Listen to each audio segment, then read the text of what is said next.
Alerte coronavirus. Attention, attention, le coronavirus se transmet très facilement et fait des ravages. Pour l'éviter, le port du masque de protection est obligatoire en tout lieu. Dans l'administration publique ou privée, dans les réunions, les rencontres, dans les marchés, les magasins, les boutiques et lors des déplacements, le port du masque est obligatoire. Même dans les lieux privés, dès lors que l'on n'est pas seul, le masque doit être le fidèle compagnon. Mais attention, le port de masque de protection ne dispense nullement d'appliquer les autres mesures de prévention, notamment le lavage des mains à l'eau et au savon et l'observance de la distance de sécurité sanitaire d'au moins 1 mètre entre personnes. Enfin, s'abstenir de porter des gants en vue du lavage régulier des mains à l'eau et au savon ou de l'application de gel hydroalcoolique. Pour tout savoir sur l'épidémie du coronavirus au Bénin, rendez-vous sur le site web www.gouv.bj/coronavirus. Ceci est un message du gouvernement de la République du Bénin. Patrice Talon était ce mardi à Kétou. Le chef de l'État a fait le bilan de près de 5 ans de gouvernance. Il a aussi été ovationné par les populations pour les réformes entreprises à la tête du pays. Aujourd'hui, 1er décembre, c'est la journée mondiale de lutte contre le sida. Une série d'actions a été initiée ce mardi par le Conseil départemental de lutte contre le VIH-sida, la tuberculose, les hépatites, les IST et les épidémies pour sensibiliser les populations. Quel état des lieux peut-on faire de la consommation de la drogue au Bénin? Le sujet a intéressé une équipe de la rédaction qui nous propose un magazine dans ce 20h.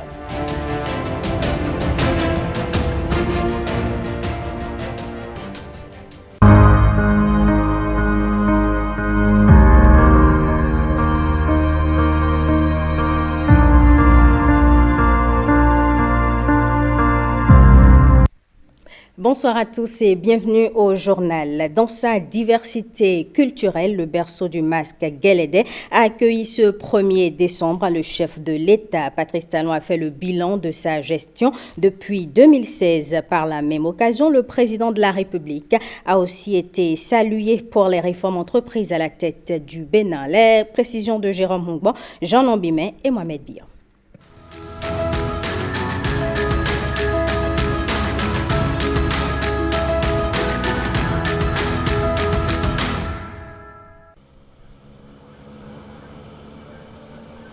Après quelques dizaines de kilomètres depuis le département du Zou, nous sommes ici, au Palais Royal de Kétou.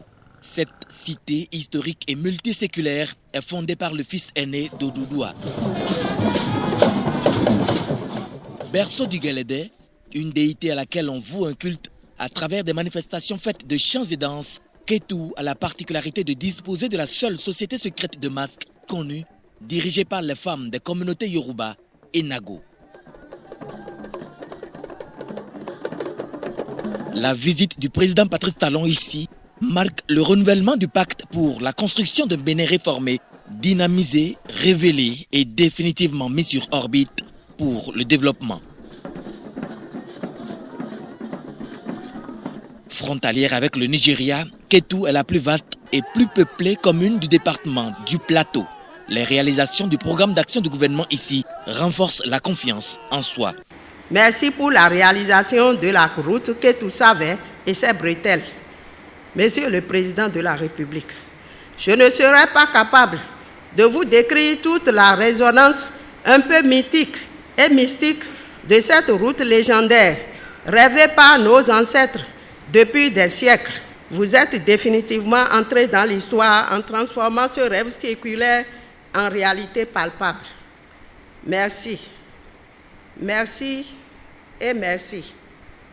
Monsieur le Président de la République, le bitumage de l'As Porte-Novo, Misré-Tekpobé et ses prolongements dans les communes d'Ifaï, Sakete, de Kpobé, d'Adjawere et Awenri complètent harmonieusement un ouvrage d'une portée économique et sociale sans précédent chez nous et dans la sous-région. Merci aussi pour le stade municipal de standing international en construction. Merci encore pour le musée Akaba Idena en cours de réhabilitation. Depuis bientôt 5 ans, les réformes entreprises tendent à rendre concrète la démocratie et les libertés.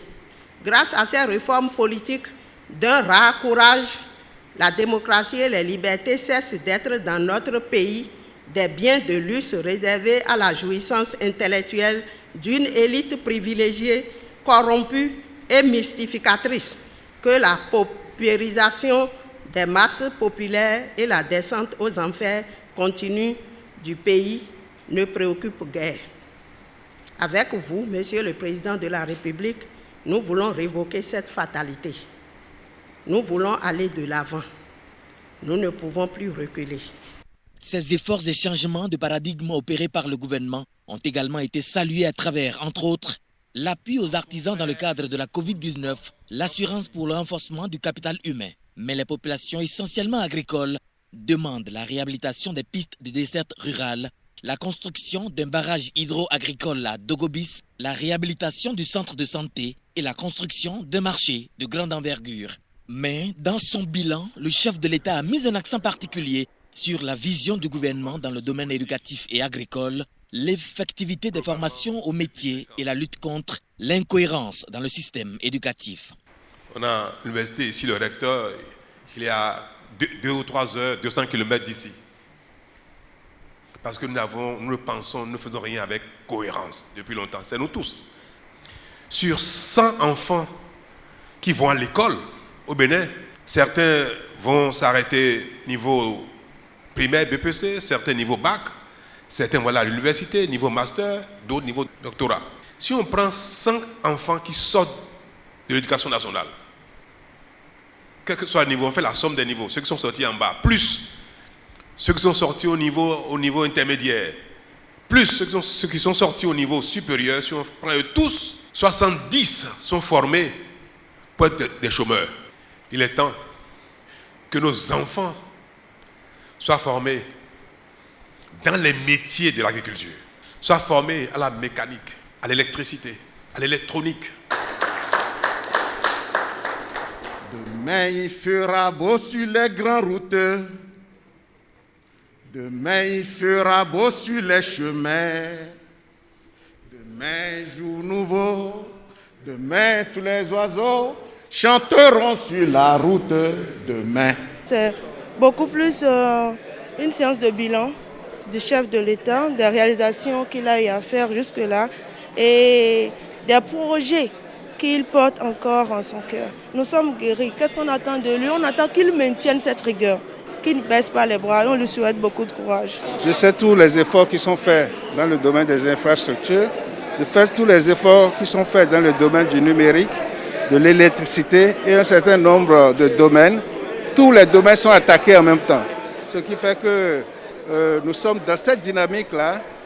Le plus important pour nous, c'est qu'on ne retourne pas en arrière. La réforme du système partisan. Si on maintient cette réforme telle qu'elle est aujourd'hui, je pense qu'on peut évoluer positivement.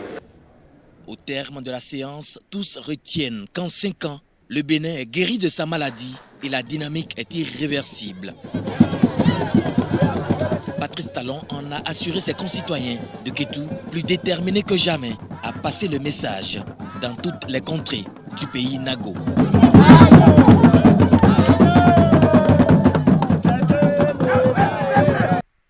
La commune de Zakota, un joyau culturel et agricole du département d'Uzo, elle a reçu hier le chef de l'État. Patrice Talon a présenté le point sommaire des réalisations de près de 5 ans de gouvernance. On retrouve Jérôme Hongbo, Jean Nombimé et Mohamed Bia.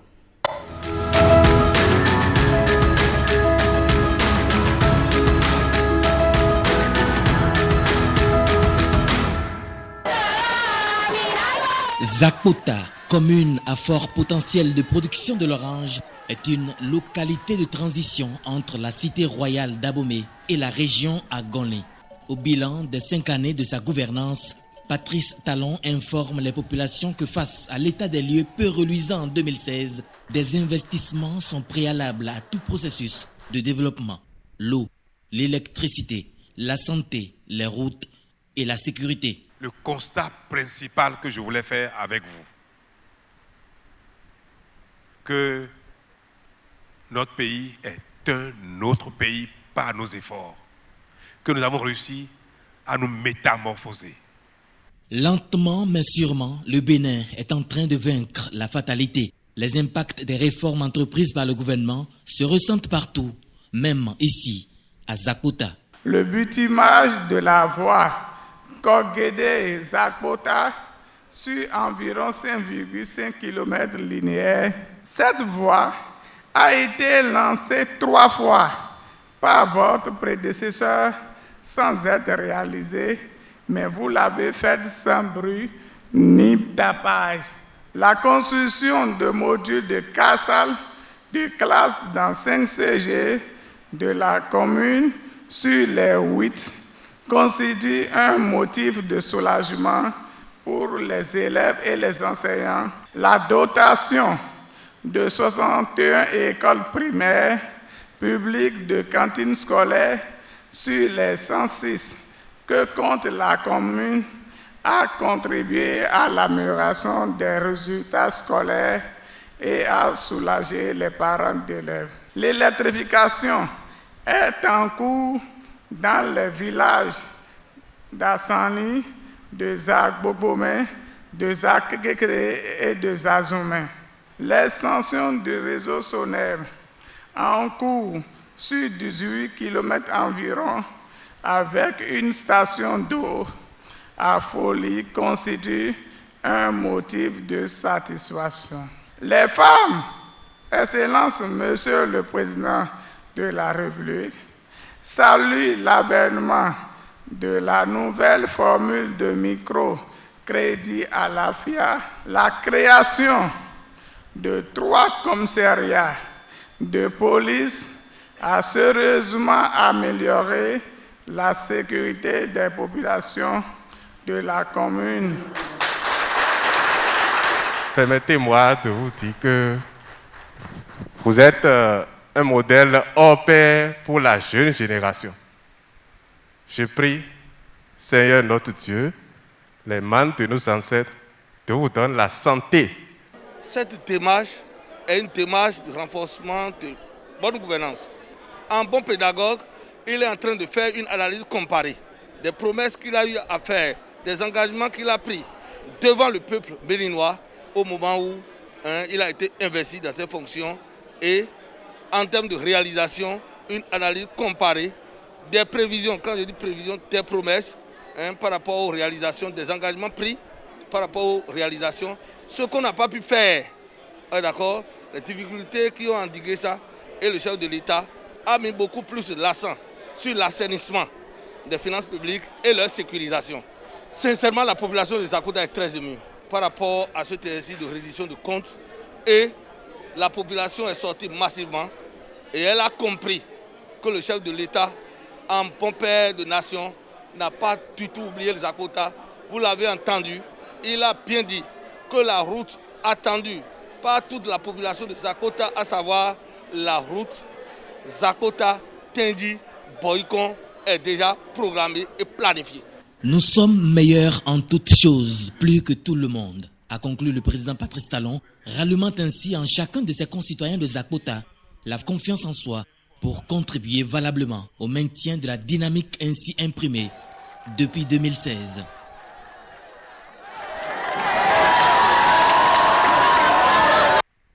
Le président Patrice Talon était aussi à Kovey, une visite du chef de l'État qui a été appréciée par les populations. Elles en ont profité pour réitérer leur soutien au programme d'action du gouvernement. William Choki, Mathieu Sokenou et Mohamed Biyo.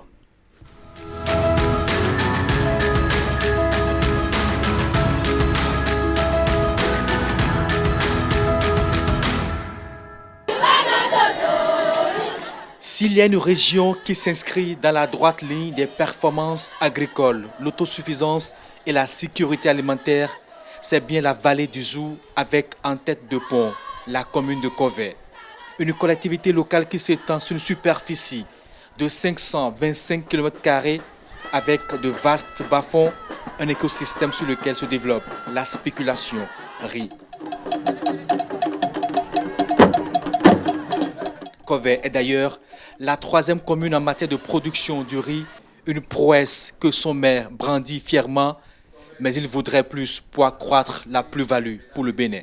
Le riz produit à Kovey est exporté à l'état brut vers le Nigeria et ailleurs. Pour mettre fin à cet état de choses, il est indispensable d'installer une rizerie moderne dans la commune afin que ce riz soit traité sur place et labellisé. Patrice Talon félicite cette performance agricole. Mieux, il approuve cette demande du peuple agolin de Kovey. L'appui de l'État aux producteurs est de plus en plus visible.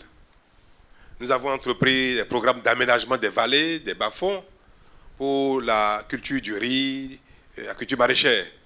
Et ici et là, on voit les effets.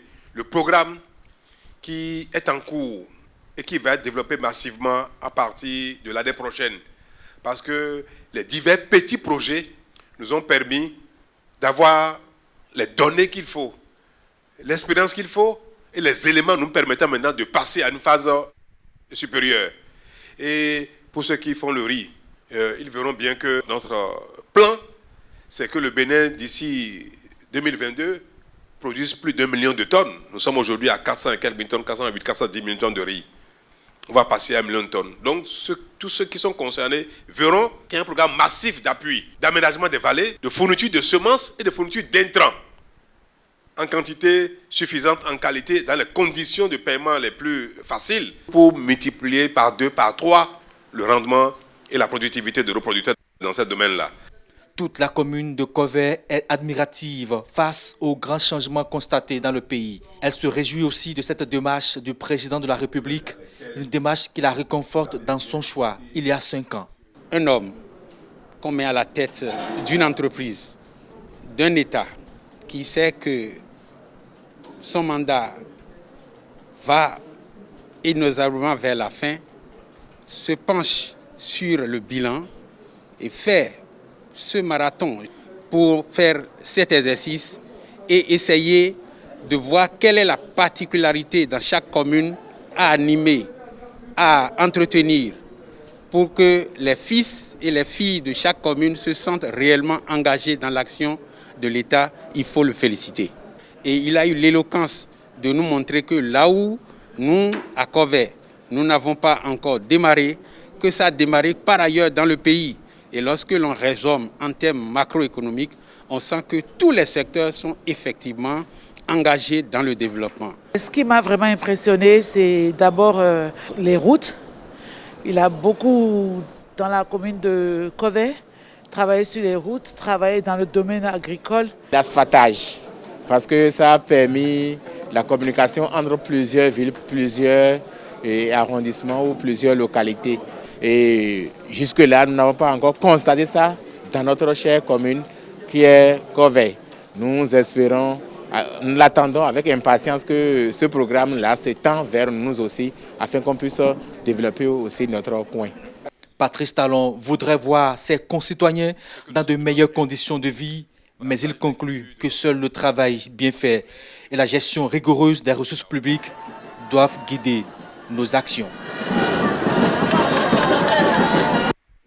Patrice Talon continue donc sa reddition de comptes commune après commune. Suivons l'étape de Zayanando avec James William Bagedi, Ernest Etegou et Mohamed Biya.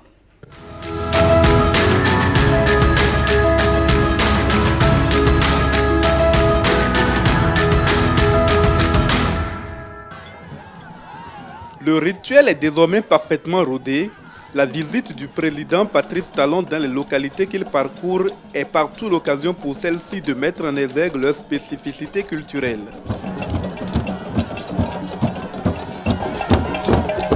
Ici à Zayanando, le chef de l'État, considéré encore une fois comme étant de retour chez lui, reçoit le même accueil enthousiaste. Patrice Talon entend de même l'énoncé des réalisations les plus remarquables de son gouvernement au profit de la localité. À quelques mois de la fin de votre premier mandat, les Béninoises et les Béninois s'accordent à vous porter en triomphe. Car la satisfaction outrepasse les attentes. La construction effective de la voie Zayanando-Kpaouien d'une distance de 54 km avec la bretelle Kovey-Banamé d'une longueur de 12 km offre des opportunités de développement des chaînes de valeur agricoles, commerciales et touristiques. Dans le secteur agricole, la commune de Zanyanado a bénéficié de plusieurs projets. Nous avons aussi bénéficié de l'augmentation de la production et de la productivité de la filière coton à Zanyanado grâce à la facilité d'accès en quantité et en qualité des intrants agricoles. Dans le domaine de l'éducation, votre gouvernement a fait beaucoup d'efforts en garantissant un repas chaud par jour aux élèves du primaire. Dans le domaine de la santé, les innombrables réformes en infrastructure mises en place ne sont plus à démontrer. C'est tout autant que les doléances sont égrenées. Comme il le fait depuis le début de sa tournée, le président de la République appelle ses compatriotes à ne pas s'arrêter sur l'évaluation des acquis de sa gouvernance dans leur seule commune. L'avancée éloquente des chantiers routiers, les infrastructures socio-économiques, l'extension des réseaux d'électricité, la fourniture exponentielle d'eau potable, les cantines scolaires, le microcrédit de type nouveau sont autant de domaines que le chef de l'État invite à ausculter pour reprendre confiance dans le processus de développement du Bénin, plus que jamais relancé. Zanyanado serait-il l'enfant mal-aimé du département du Zou? L'impression est clairement affichée et même le roi de la localité en demande réparation. On va réparer beaucoup de choses. Votre cri de cœur n'est pas tombé dans les oreilles d'un sourd. C'est vrai, le mandat est à sa fin, mais il reste encore quelques mois. Des choses peuvent se faire en quelques mois.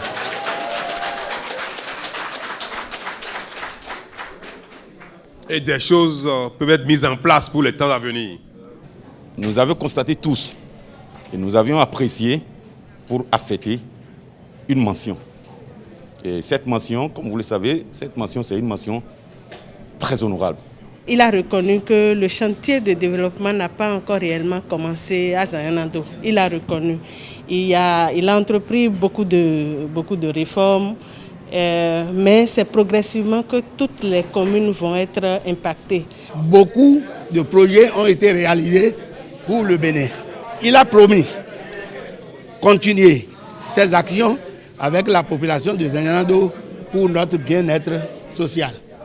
On l'attendait il y a très longtemps. Nous le remercions, nous le félicitons aussi pour les œuvres incommensurables qu'il a réalisées dans tout le Bénin et nous l'encourageons pour la suite.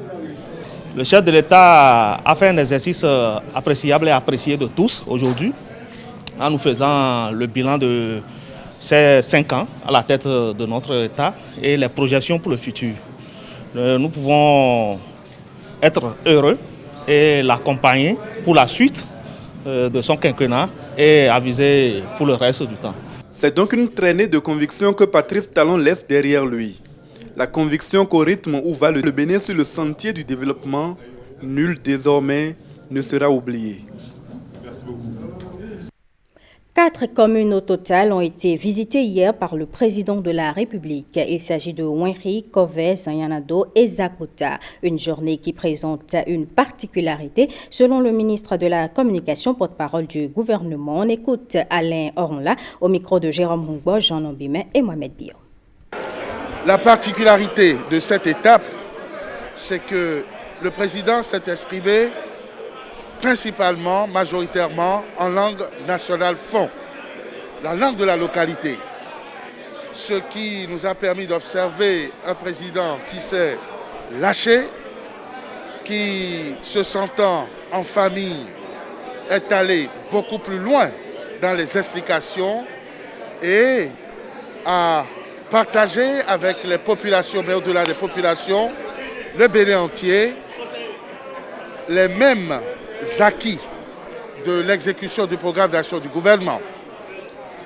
Il est allé dans le détail en expliquant comment, d'une situation de délestage où nous avions 40 milliards d'impayés vis-à-vis de la CEB, des fournisseurs d'électricité, le Nigeria, le Ghana, avec le gaspillage d'autres 40 milliards de francs CFA engloutis, partis en fumée dans la construction d'une centrale électrique, celle de Maria de l'État, nous sommes parvenus aujourd'hui à une presque autonomie énergétique avec la construction d'une vraie centrale, une deuxième qui sera achevée dans 18 mois la construction de 5 centrales photovoltaïques solaires, la restauration de mini-centrales qui permettent à notre pays non seulement d'être autonome énergétiquement, mais de pouvoir vendre. Il a partagé avec les populations les résultats de la mise en œuvre du programme d'action du gouvernement qui a permis la construction d'infrastructures routières, autoroutières, d'hôpitaux, de marchés, de stades, d'assainissement, de la réhabilitation de la police, de réarmement de notre pays. Ce qui est encore plus intéressant, c'est que le président de la République a partagé avec les populations la nouvelle dynamique qui fait que notre pays renaît. Il a été question de renaissance. Il a été question de renaissance du pays, de renaissance des Béninois. Il a été question d'une approche méthodologique du développement que nous voulons pérenniser, que nous voulons rendre irréversible. Le président de la République, pour la première fois dans sa tournée, a lâché à Covey qu'il est partisan de la continuité. Ce qui veut dire que la dynamique doit se poursuivre. Est-ce en écho aux nombreux et multiples appels à briguer une prochaine candidature? Toujours est-il que le président de la République a franchi un pas dans le suspense qui est entretenu d'après les commentateurs.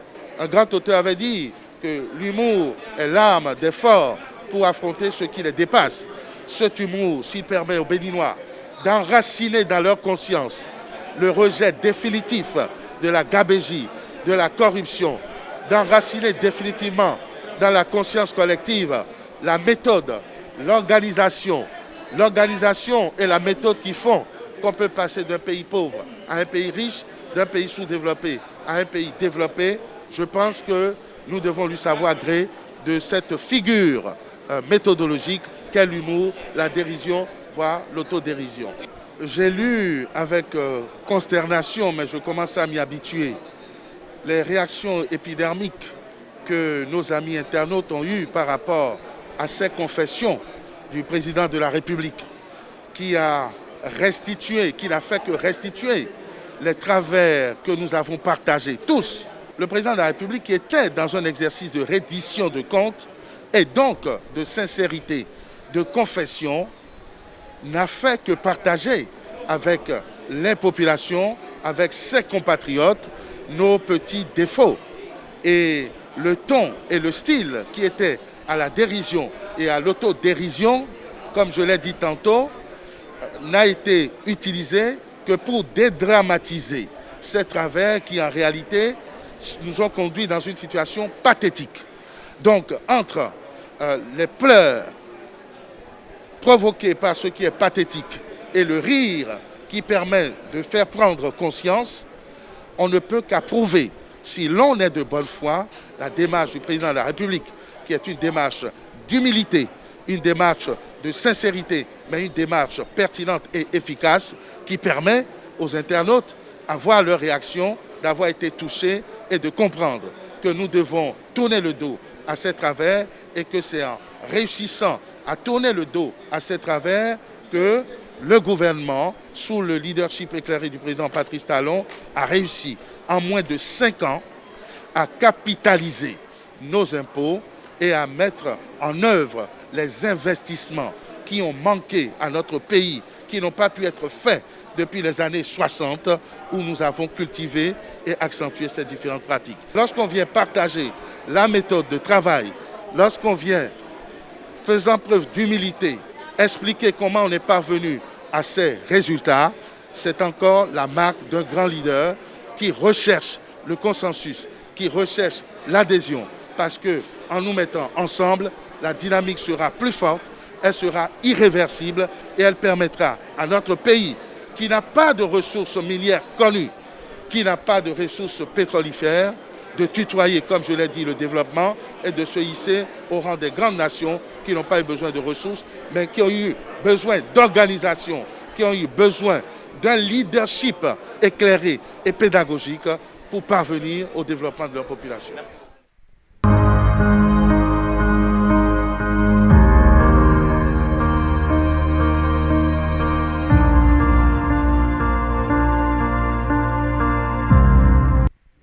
Dans le reste de l'actualité, aujourd'hui, 1er décembre, le monde célèbre la journée de lutte contre le VIH-Sida. Dans ce contexte, le Conseil départemental de lutte contre le VIH-Sida, la tuberculose, les hépatites, les IST, les épidémies du littoral a organisé une série d'actions. C'était ce matin à Cotonou. Génial Afouda, Monsi Agouka et Bénédicte Possou. La crise sanitaire liée au coronavirus ne fait pas moins de la lutte contre le VIH-Sida une priorité dans le département du littoral. Le Conseil départemental de lutte contre le VIH-Sida, la tuberculose, le paludisme, les hépatites, les IST et les épidémies du littoral a donc tenu son rendez-vous annuel consacré à l'état des lieux et à la sensibilisation sur le mal. La bataille contre le VIH-Sida ne peut être remportée seulement par les individus, mais grâce aux efforts concertés de tous les acteurs. C'est pourquoi je voudrais rappeler cette année encore le rôle important que jouent les communautés dans la réponse du VIH en offrant des services tels que la sensibilisation, la prévention, l'accès au traitement, le dépistage confidentiel du VIH. Les festivités de cette 32e journée de lutte contre le VIH-Sida sont placées sous le thème « Solidarité mondiale et responsabilité partagée ». Cette édition de la Journée mondiale de lutte contre le sida est d'autant plus particulière que dans l'actuel contexte où sévit la Covid-19, il importe que chacun soit conscient que personne n'est protégé d'une pandémie tant que tout le monde ne l'est. Je crois que cette phrase permet de répondre à un certain nombre de préoccupations. Je crois que la volonté politique est, aussi bien en ce qui concerne le sida, mais également la Covid, et c'est à nous maintenant de prendre conscience au niveau communautaire. Donc, tant qu'il y a une personne qui est infectée, c'est que tout le monde est menacé. C'est pourquoi donc nous devons être solidaires et nous devons prendre davantage conscience. Au menu de ces assises, des communications axées sur la thématique choisie et une séance de dépistage gratuit pour tous les participants. À Ouidah, le Conseil départemental de lutte contre le VIH-Sida de l'Atlantique a aussi organisé une séance d'échange. Objectif, encourager les parties prenantes à continuer la lutte pour que le Bénin puisse atteindre les 3,90. Jean-Claude James, Daniel Ada. Au plan national, le taux de prévalence du VIH-Sida est de 1,2%. Un chiffre qui montre les efforts du Bénin, mais qui ne signifie pas la fin du combat. Je voudrais vraiment inviter les uns et les autres, surtout les agents de santé, tous ceux qui sont au niveau de la chaîne, à redoubler d'ardeur. Les associations, je vous invite à plus de persévérance. Et comme je l'ai dit, soyez rassurés que le gouvernement est là pour vous accompagner, parce que c'est une lutte nationale. Célébrée sous le thème « Solidarité mondiale et responsabilité partagée », cette 32e édition était une occasion de plaidoyer pour les associations des personnes vivant avec le VIH. Mais elles peuvent compter sur les autorités béninoises. Que la volonté politique qui est exigée pour faire cette lutte contre le sida existe.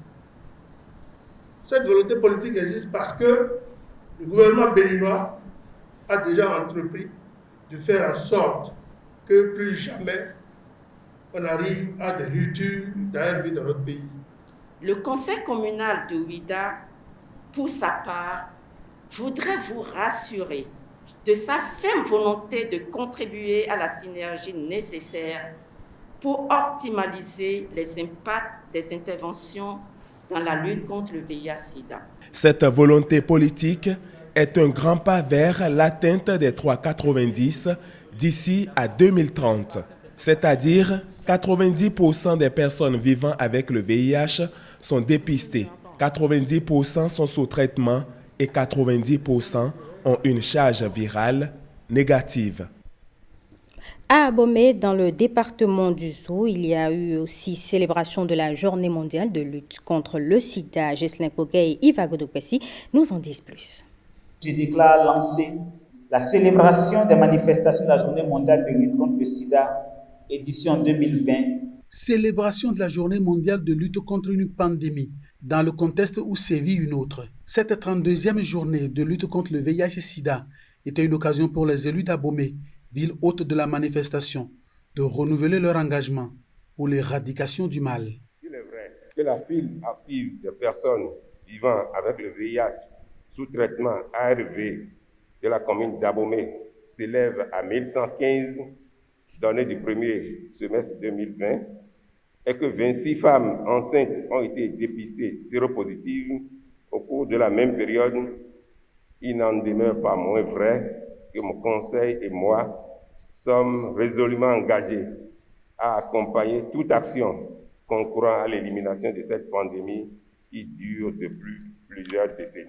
Cette célébration de la Journée mondiale de lutte contre le VIH-Sida, dont le thème suscite une solidarité mondiale et une responsabilité partagée, n'est pas faite à Abomey au hasard. Bien que le taux de prévalence du VIH-Sida dans le département du Zou soit autour de 0,7%, étude séroprévalence de 2017, il n'en demeure pas moins que le risque reste toujours permanent. Pour le premier semestre 2020, le département dispose d'une file active de 3263 personnes séropositives d'après les données recueillies par le CIPEC de la Direction départementale de santé du Zou. Par ces temps de la maladie à Covid-19, les personnes vivant avec le VIH-Sida reconnaissent que l'attention du gouvernement à leur égard s'est accrue. S'il est vrai que le chemin parcouru dans la riposte, quelques parsemés d'épines, est considérable, il est aussi remarquable que nous, personnes vivant avec le VIH-Sida, quoi qu'on dise,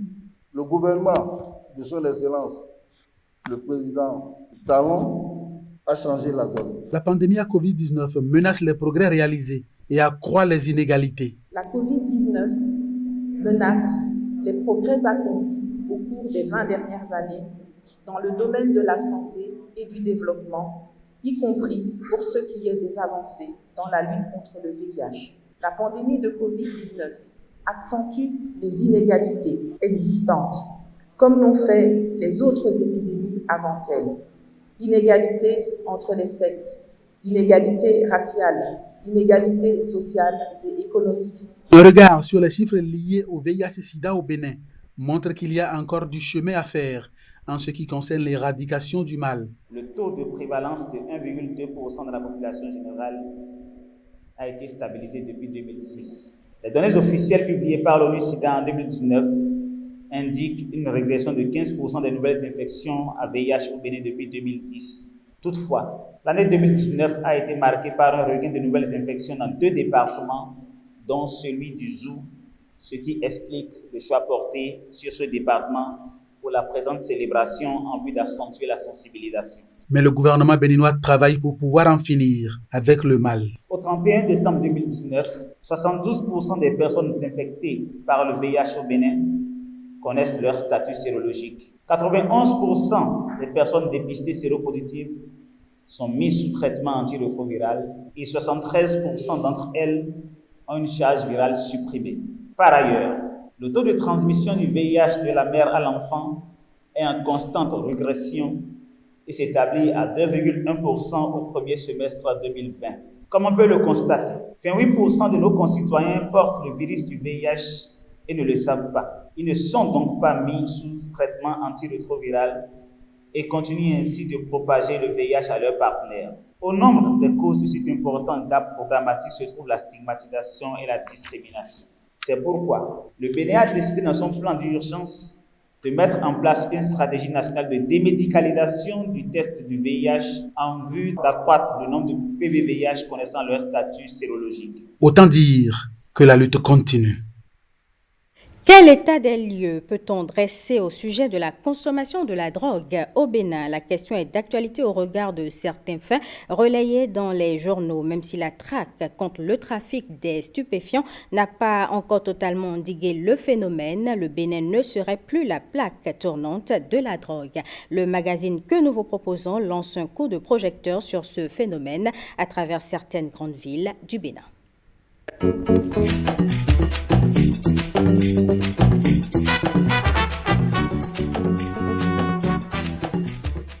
Les opérations coup de poing sont régulières et les patrouilles diurnes et nocturnes fréquentes. Et pourtant, le trafic de drogue est encore loin de s'estomper, du moins dans les coins et recoins les plus malfamés du pays. Les chiffres ont de quoi donner le tournis. Au premier semestre de l'année 2019, près de 78 000 tonnes de drogue, toutes catégories confondues, ont été saisies et plusieurs dizaines de trafiquants déférés devant les tribunaux.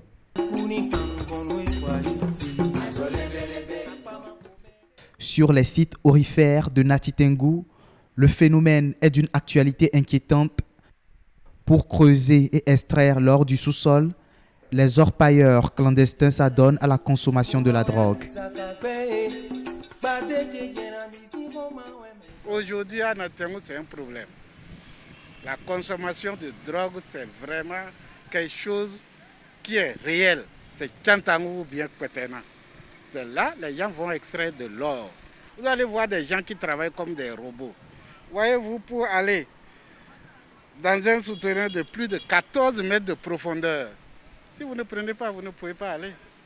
Donc Nati Tengu, c'est une spécificité. L'orpaillage clandestin sévit, tout comme la drogue, et des voix s'élèvent pour tirer la sonnette d'alarme. Ce qu'il y a lieu de faire, c'est de réellement aller sur le terrain, voir ce qui se passe. Donc aux autorités de prendre vraiment des dispositions. Est-ce qu'ils vont fermer? Est-ce qu'ils vont réglementer? C'est à eux de voir vraiment quelles dispositions il faut prendre pour régler cette question de Tchantangu ou bien de Kwetena. Le gouvernement se prépare à évacuer ces endroits-là. Et on est conscient de ce problème, on va le solutionner. Cela nous fera un bénéfice pour réduire également concomitamment la consommation de la drogue. Les sites aurifères sont des endroits où il y a un rassemblement, pas des jeunes du Bénin seulement. Vous allez trouver des Nigériens, des Togolais, des Burkinabés, des Maliens, des Nigériens, des Ghanéens qui vont là-bas. L'exploitation de l'or, c'est réglementé. Et d'ici là, on attend la fin de la saison hivernale pluvieuse pour aller les dégager. L'Atakura, département des pierres précieuses, est aussi une plaque tournante de l'alcool frelaté. Certains commerçants véreux s'affranchissent de toutes les règles éthiques pour y décharger leurs produits éthyliques. L'alcool frelaté, c'est trop à Nati Tengu. Et les jeunes sont dedans comme la tête du canard dans l'eau. C'est un problème pour nous. La communication pour le changement de comportement par rapport à la consommation de l'alcool frelaté à Nati Tengu, ça fait aujourd'hui plus de 10 ans que nous sommes dans ce combat. Mais mon frère, ça n'a rien donné. C'est une fatalité, ça n'a rien donné. Donc franchement, la drogue ronge sérieusement la jeunesse de Nati Tengu. Donc aujourd'hui, pour lutter contre ça, il faut forcément taxer sévèrement. On ne veut plus, on n'en veut plus. La frontière de Ilakondi entre le Bénin et le Togo n'échappe pas aux assauts répétés des narcotrafiquants. De jour comme de nuit, les flics sont en état d'alerte. Concernant particulièrement l'espace frontalier dans le voisinage de notre poste, notre patrouille, c'est au quotidien qu'elle traque ce genre de personnes. C'est en particulier la nuit et c'est une chasse perpétuelle jusqu'à l'aube. La question de drogue, c'est évident que la zone frontalière doit être un lieu de prédilection pour les gens qui font usage de cette substance. Les cargaisons suspectes sont parfois dissimulées pour être acheminées de l'autre côté de la frontière dans les dédales de ces habitations précaires qui ceinturent le poste frontalier juste apposé. En dehors de la frontière conventionnelle que nous tenons, il y a un bras de fleuve, le Gogan, qui fait 22 km et qui constitue la frontière entre notre poste et la ville de Grand Popo. Et c'est sur cette partie notamment que nos plus grosses prises ont été faites avec la collaboration des unités voisines. Mais il faut avouer que les prises sont nombreuses. et les quantités aussi importantes. Plusieurs saisies témoignent de l'importance de la circulation du tramadol, autre produit de la famille des opiacés, très prisé dans certains milieux. Oui, je connais bien sûr la drogue. Je connais au moins tramadol, parablindé, il y a aussi les gays, les 5-5. Tabac, achiqué et sodavi, je prends ça. Même les parablindés, les tramways qui disent là, j'ai dosé sur ça, mais aujourd'hui, j'ai vu que ça m'affaiblit. J'ai vu avec mes propres yeux, ça m'affaiblit. Je n'arrive pas à courir et je n'arrive pas à marcher dans une longue distance. Quand tu te dopes, ce que tu as pris maintenant, dans 2 semaines, tu vois que non, il faut que j'augmente. On va à la cocaïne même. Donc ça, c'est vraiment dangereux pour l'organisme. Moi, je suis un conducteur taxi, mais j'ai un temps. Lorsque tu es fatigué et tu es déjà encore saoulé là-dessus, ça veut dire que tu ne peux pas conduire. On n'a plus l'équilibre. L'excès de fumée, le tabac, la cigarette. Nous sensibilisons ceux qui ont l'habitude de consommer de l'alcool, le tabac. On voit d'autres même qui transforment le tabac en poudre, qui aspirent ça dans leurs narines.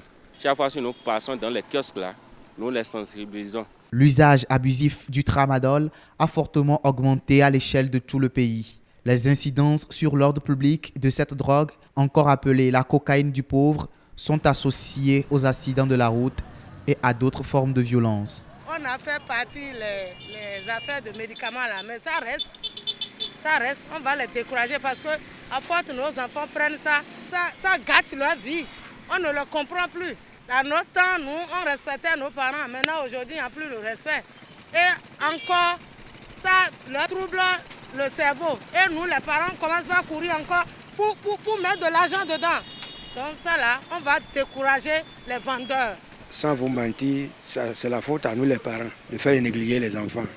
Un enfant qui sort le matin jusqu'à la nuit tardive, le parent ne sait pas où il a pris et comment il a vécu son séjour en ville, dans la forêt. Derrière nous, il y a des jeunes qui ont pris leur refuge là. Au niveau des cimetières, pareil, dans les coins reculés. C'est ça qui fait qu'il y a trop d'attaques. L'usage des drogues, surtout le tramadol, ne saurait occulter le phénomène de la chicha. Dans les bars, restaurants et autres boîtes de nuit, la pipe à eau, utilisée pour fumer du tabac, a pris de l'ascendance. C'est un système de copier-coller que les gens adoptent surtout ici, surtout dans la commune de Naïtengo. Les autres le font. Et elles aussi le font. Certes, c'est un système de dopage. D'une manière ou d'une autre, nous faisons cette sensibilisation parce que nous sommes en contact avec la jeune couche. Moi, je ne peux pas avoir un enfant qui veut sortir et je ne saurais pas là où elle va. Voilà. Ça là, c'est la faute des mamans. Les mamans n'ont qu'à se lever et conseiller leurs enfants. Face à cette situation de plus en plus préoccupante, certaines mesures ont été envisagées. Tout produit qu'on consomme et qui produit de l'accoutumance dans l'organisme peut être considéré comme une drogue. Il y en a de douces, il y en a de sévères. La chicha est plus ou moins comparable au tabac. On surveille surtout que la chicha se fait à des endroits bien précis où les gens vont et donc c'est les amateurs qui se présentent à ce niveau. Néanmoins, la police surveille. Et dès qu'il y aura des abus, on sera obligé d'amener des interdictions. Dans cette volonté affichée de juguler le mal, le Bénin a pris des dispositions qui ont consisté d'une part à mettre en place une législation harmonisée sur le contrôle des drogues et d'autre part à créer des instruments tels que l'Office central de répression du trafic illicite des drogues et des précurseurs, OCERTID, et le comité interministériel de lutte contre l'abus des stupéfiants et des substances psychotropes, SILAS. SILAS, c'est la structure stratégique en matière de la lutte contre l'abus des stupéfiants et des substances psychotropes. En quelque sorte, l'interface entre le Bénin et la communauté internationale en matière de la lutte contre la drogue. Les échos qui nous parviennent, c'est les échos de satisfaction, après la sensibilisation. Vous allez entendre, il y a de cela quelques jours, on a saisi plus de 10 kilos de cocaïne à l'aéroport de Cotonou. Vous allez entendre, il y a quelques mois, une dame qui prépare le toffee avec de la drogue a été interpellée, mise à la disposition de la criette. où elle a été condamnée. Aujourd'hui, il serait très difficile à un trafiquant de passer par l'aéroport. Et avec le CERTID qui est sur le terrain à l'intérieur du pays, je pense que le Bénin aujourd'hui mène une lutte efficace et efficiente contre la drogue. Et ça porte des fruits. Ce qui a changé, c'est la gouvernance qui a changé. Et on s'est équipé. Vous savez, au notre port, on a des scanners maintenant qui permettent d'inspecter l'intérieur des conteneurs. Le ministère s'est doté d'une brigade canine. Dès que les gens se sont rendus compte que les autorités actuelles du Bénin sont impardonnables, sont intransigeantes en ce qui concerne la drogue, ils changent de voie. Les drogues et leur trafic relèvent d'un combat de tous les instants. Et c'est l'ensemble de la communauté internationale qui est aujourd'hui confrontée au défi des stupéfiants dont les niveaux de production sont sans précédent. Eh bien, mesdames et messieurs, ce sera tout pour ce journal que je vous remercie d'avoir suivi.